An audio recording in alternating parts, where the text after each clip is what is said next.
In this lesson, we'll learn how to create expressions to create a twist distribution down the forearm. So now that we have the twist information we need from our intermediate object, we can go ahead and start to create expressions for each of our twist helpers to hold volume. Let's go ahead and unpin the expose node. And now we can go ahead and select the first twist helper, forearm A, go to our motion panel, expand the assign controller rollout, expand its rotation list or Euler, and get to its x-axis. So now with that selected, we can assign a float expression controller to it. Now at first glance, this might seem pretty intimidating, but I tell you what, it's very fun to use and very straightforward. The first thing we'd want to do is create a variable, which is a stand-in name that a controller gets assigned to. So we'll want our expose node to be assigned to the variable we create here. Let's go ahead and give this a name. This is going to be twist, and we'll choose create. Now if we ever want to remove this, we can go ahead and choose delete. Again, I'll go ahead and type in twist and recreate this variable. Now let's say if we wanted to get a bit more descriptive with this name and we wanted it to be renamed quickly. Well, it's just a matter of selecting the variable that we'd like to rename. We can now go ahead and create a new name for it in the name field. So I'll go ahead and add the prefix wrist underscore, and now we can choose rename, and that has been updated. Now we'll need to assign a controller to this variable. Let's go ahead and choose assign to controller. We'll need to go ahead and expand objects, and we're basically searching for our expose node. So here it is. Let's go ahead and expand it. Underneath object, we'll find our Euler X channel that we have basically searched for when we assigned our intermediate object to the expose node. So with that selected, we'll choose OK. All right, great. So notice it has been assigned. So watch this. All we need to do is take this variable name and go ahead and add that to our expression field. So we'll simply type in wrist underscore twist.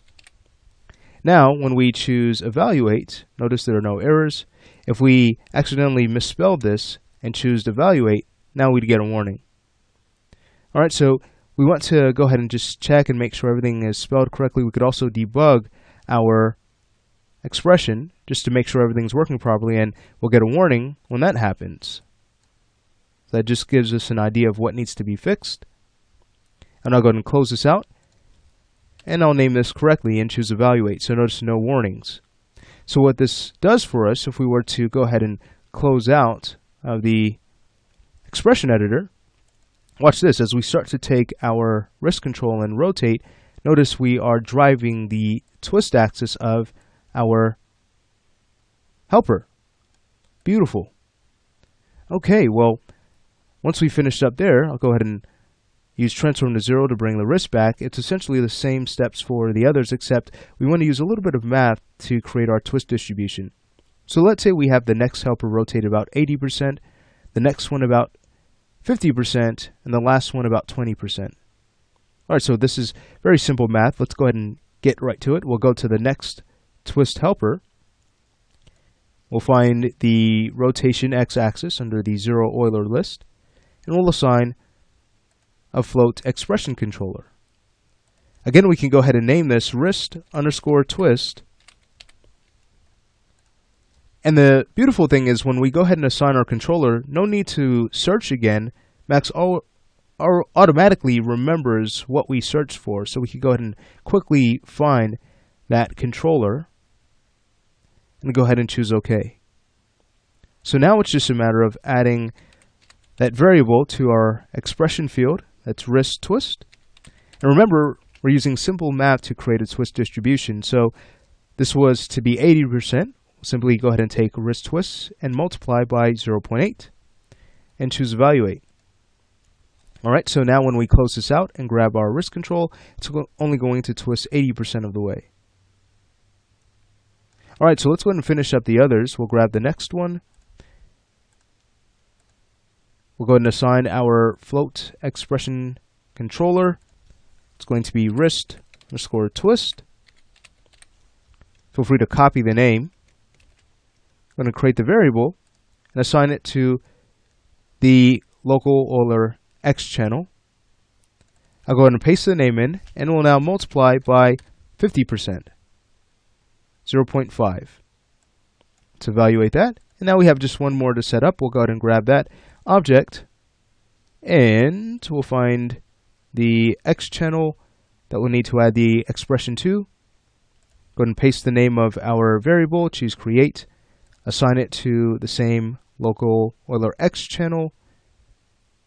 Now we can go ahead and paste the name again of our variable and multiply by 20%, 0.2. When we choose evaluate, notice everything works just fine. All right, so let's go ahead and take a look at our twist rig in action. I'll go ahead and show the arm and the armor. We'll go ahead and grab our wrist control, and there we have it. So in the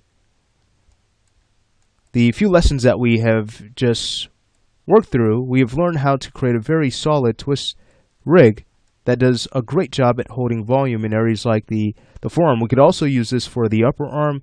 Could use this to hold volume in the shins as the ankle rotates around.